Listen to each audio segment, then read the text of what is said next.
The United States government classification system is established under Executive Order 13526, the latest in a long series of executive orders on the topic, issued by President Barack Obama in 2009. Executive Order 13526 replaced earlier executive orders on the topic and modified the regulations codified to 32 CFR 2001. It lays out the system of classification, declassification, and handling of national security information generated by the U.S. government and its employees and contractors, as well as information received from other governments. The desired degree of secrecy about such information is known as its sensitivity. Sensitivity is based upon a calculation of the damage to national security that the release of the information would cause. The United States has 3 levels of classification: confidential, secret, and top secret. Each level of classification indicates an increasing degree of sensitivity. Thus, if one holds a top secret security clearance, one is allowed to handle information up to the level of top secret, including secret and confidential information. If one holds a secret clearance, one may not then handle top secret information, but may handle secret and confidential classified information. The United States does not have British-style Official Secrets Act. Instead, several laws protect classified information, including the Espionage Act of 1917, the Atomic Energy Act of 1954, and the Intelligence Identities Protection Act of 1982.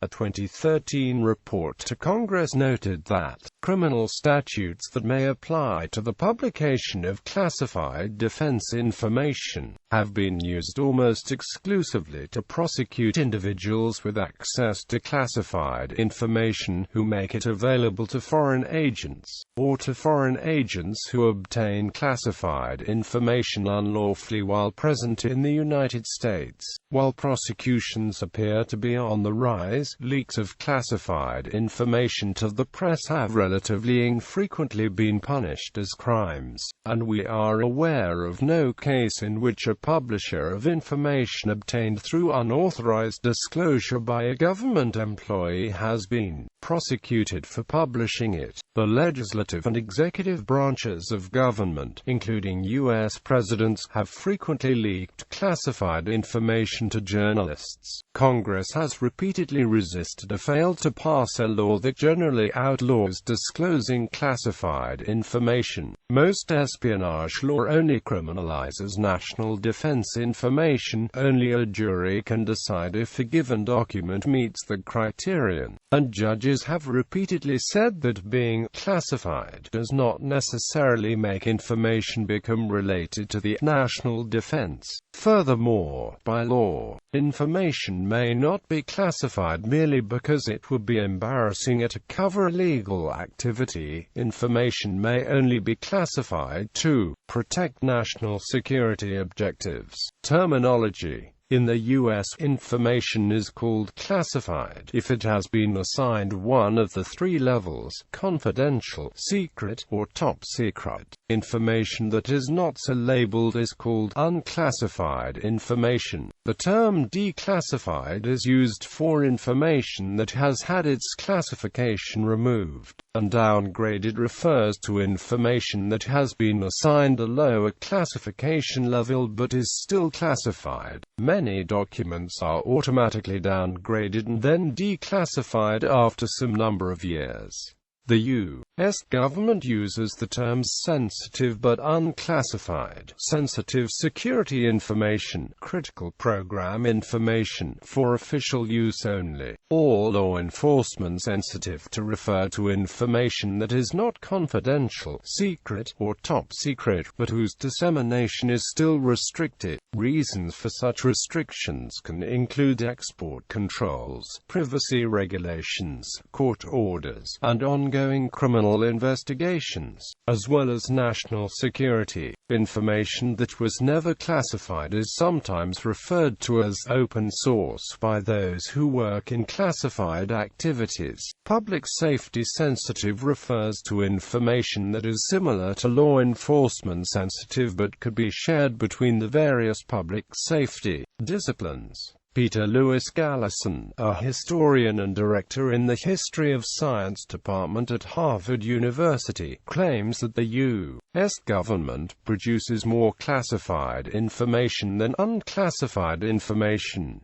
Levels of classification used by the U.S. government. The United States government classifies information according to the degree which the unauthorized disclosure would damage national security. Having top-secret clearance does not allow one to view all top-secret documents. The user of the information must possess the clearance necessarily for the sensitivity of the information, as well as a legitimate need to obtain the information. For example, all U.S. military pilots are required to obtain at least a secret clearance, but they may only access documents directly related to their orders. Secret information might have additional access controls that could prevent someone with a top-secret clearance from seeing it. Since all federal departments are part of the executive branch, the classification system is governed by executive order rather than by law. Typically, each president will issue a new executive order, either tightening classification or loosening it. The Clinton administration made a major change in the classification system by issuing an executive order that for the first time required all classified documents to be declassified after 25 years unless they were reviewed by the agency that created the information and determined to require continuing classification. Restricted data, formerly restricted data. Restricted data and formerly restricted data are classification markings that concern nuclear information. These are the only two classifications that are established by federal law, being defined by the Atomic Energy Act of 1954.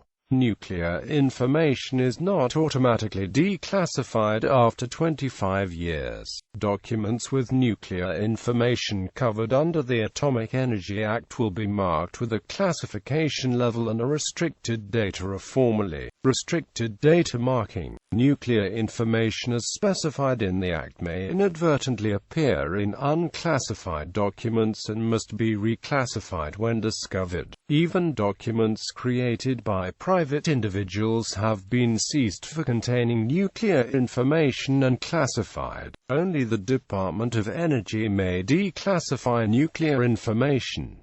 Code word classification's top secret is the highest level of classification. However, some information is compartmentalized by adding a code word so that only those who have been cleared for each code word can see it. This information is also known as sensitive compartmented information. A document marked secret could only be viewed by a person with a secret or top secret clearance and that specific code word clearance. Each code word deals with a different kind of information. The CIA administers code word clearances. Top secret, the highest security classification. Top secret shall be applied to information, the unauthorized disclosure of which reasonably could be expected to cause exceptionally grave damage to the national security that the original classification authority is able to identify or describe. It is believed that 1.4 million Americans have top-secret clearances. Secret. This is the second highest classification. Information is classified secret when its unauthorized disclosure would cause serious damage to national security. Most information that is classified is held at the secret sensitivity. Confidential. This is the lowest classification level of information obtained by the government. It is defined as information that would damage national security if publicly disclosed, again, without the proper authorization. Public trust. Despite common misconception, a public trust position is not a security clearance, and is not the same as the confidential clearance. Certain positions which require access to sensitive information, but not information which is classified, must obtain this designation through a background check. Public trust positions can either be moderate risk or high risk. Unclassified. Unclassified is not technically a classification. This is the default and refers to information that can be released to individuals without a clearance. Information that is unclassified is sometimes restricted in its dissemination as sensitive but unclassified for official use only. For example, the law enforcement bulletins reported by the U.S. media when the United States Department of Homeland Security raised the U.S. terror threat level were usually classified as ULEZ or unclassified, law enforcement sensitive. This information is supposed to be released only to law enforcement agencies, but, because the information is unclassified, it is sometimes released to the public as well. Information that is unclassified but which the government does not believe should be subject to Freedom of Information Act requests is often classified as UFOUO, unclassified, for official use only. In addition to FOUO information can be categorized according to its availability to be distributed. Also, the statement of NOFORN is applied to any information that may not be released to any non-U.S. citizen. NOFORN and distribution statements are often used in conjunction with classified information or alone on SBU information. Documents subject to export controls have a specific warning to that effect. Information which is personally identifiable is governed by the Privacy Act of 1974 and is also subject to strict controls regardless of its level of classification. Finally, information at one level of classification may be upgraded by aggregation to a higher level. For example, a specific technical capability of a weapons system might be classified secret, but the aggregation of all technical capabilities of the system into a single document could be deemed top secret. Use of information restrictions outside the classification system is growing in the U.S. government. In September 2005, J. William Leonard, director of the U.S. National Archives Information Security Oversight Office, was quoted in the press as saying, "No one individual in government can identify all the controlled, unclassified, let alone describe the rules."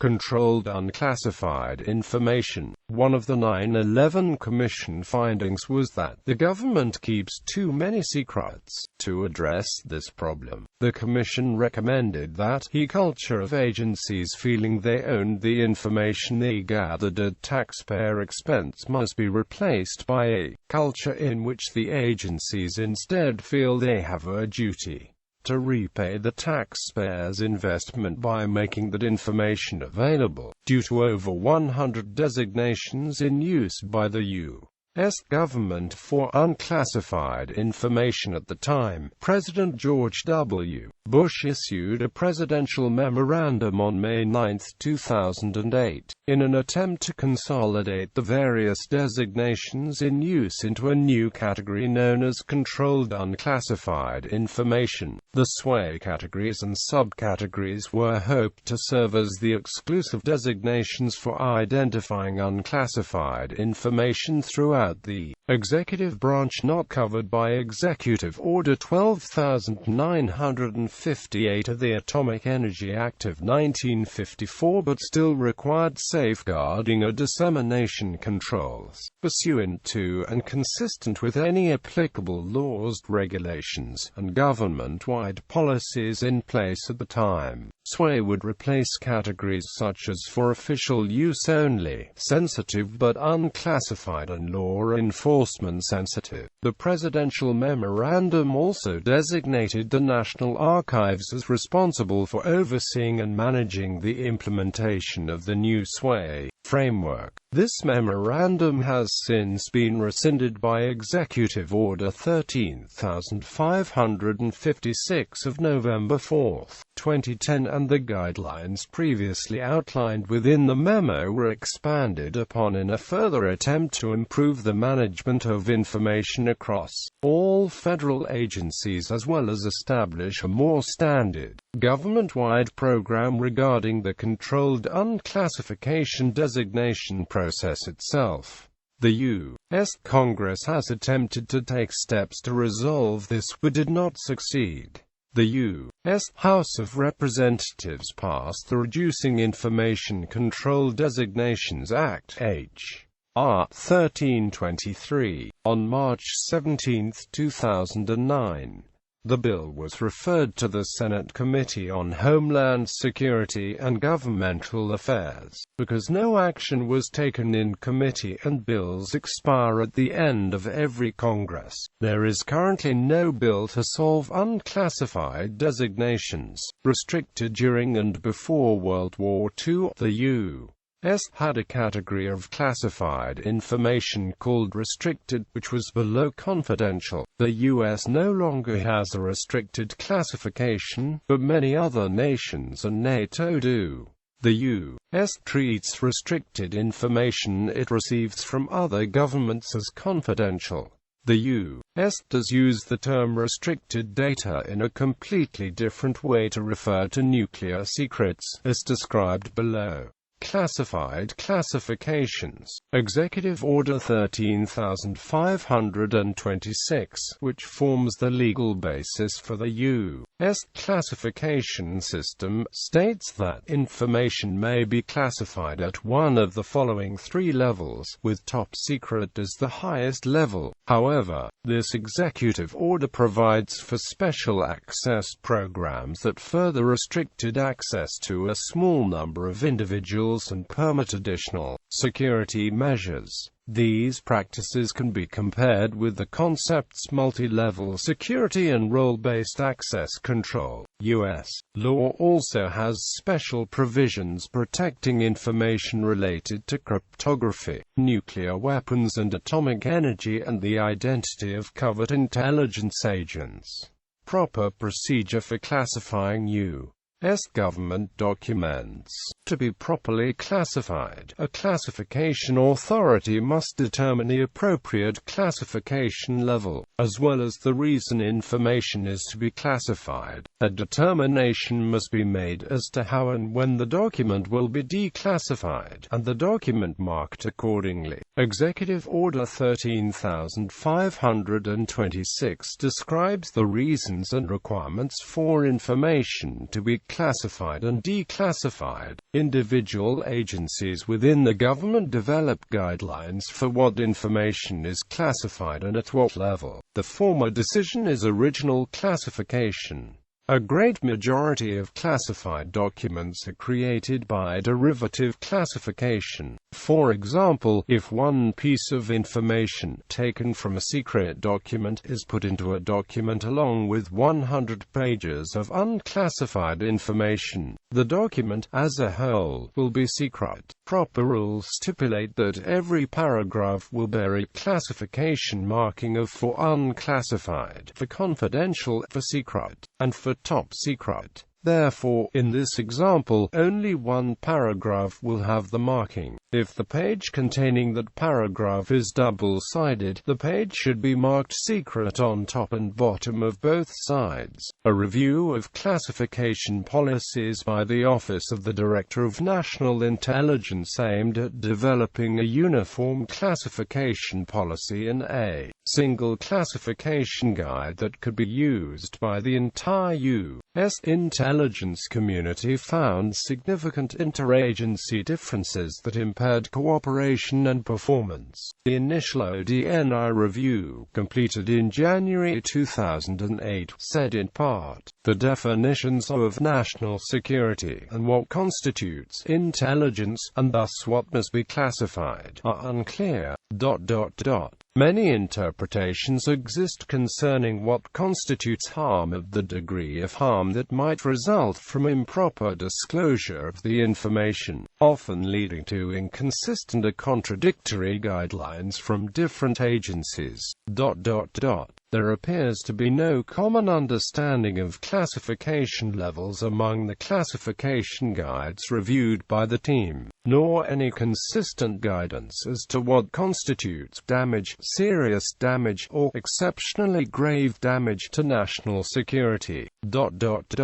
There is wide variance in application of classification levels. The review recommended that original classification authorities should specify clearly the basis for classifying information, for example, whether the sensitivity derives from the actual content of the information, the source, the method by which it was analyzed, or the data location of its acquisition. Current policy requires that the classifier be able to describe the basis for classification but not that he or she in fact does so. Classification categories. Step 3 in the classification process is to assign a reason for the classification. Classification categories are marked by the number 1.4 followed by one or more letters to 1 point for military plans, weapons systems, or operations. 1.4 foreign government information.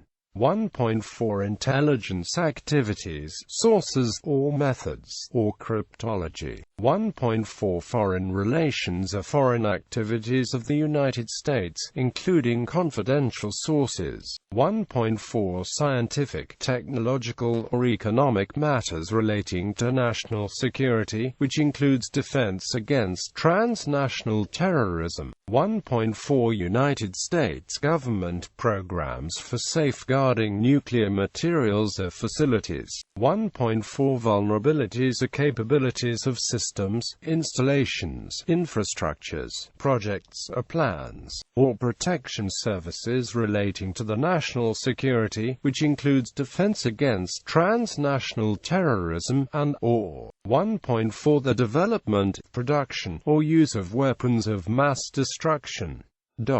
Classifying non-government generated information. The Invention Secrecy Act of 1951 allows the suppression of patents for inventions that threaten national security. Whether information related to nuclear weapons can constitutionally be borne secret, as provided for by the Atomic Energy Act of 1954, has not been tested in the courts. Guantanamo Bay Detention Camp has used a presumptive classification system to describe the statements of Guantanamo Bay detainees as classified. When challenged by Ammar al-Baluchi in the Guantanamo Military Commission hearing the 9/11 case, the prosecution abandoned the practice. Presumptive classification continues in the cases involving the habeas corpus petitions of Guantanamo Bay detainees. Protecting classified information. Facilities and handling. One of the reasons for classifying state secrets into sensitivity levels is to allow the level of protection to be tailored to risk.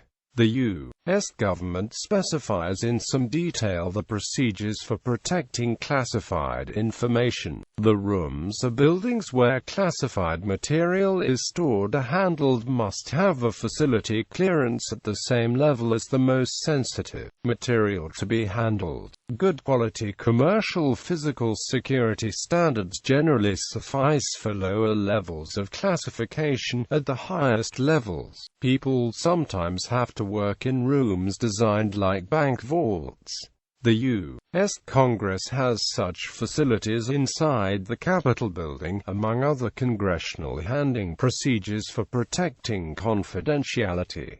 The U.S. General Services Administration sets standards for locks and containers used for storage of classified material. The most ubiquitous approved security containers look like heavy-duty file cabinets with a combination lock in the middle of one drawer. Advances in methods for defeating mechanical combination locks have led the government to switch to electromechanical locks that limit the rate at which combinations can be tried out. After a certain number of failed attempts, these locks will permanently lock, requiring a locksmith to reset them. Classified U.S. government documents are typically required to be stamped with the classification on the cover and at the top and bottom of each page. It is often a requirement that each paragraph, title and caption in a document be marked with the highest level of information it contains, usually by placing appropriate initials in parentheses at the beginning of the paragraph, title, or caption. It is common to require that a brightly colored cover sheet be affixed to the cover of each classified document to prevent observation of a possibly classified title by someone unauthorized and to remind users to lock up the document when it is unattended. The most sensitive material requires two-person integrity, where two cleared individuals are responsible for the material at all times. Approved containers for such material have two separate combination locks,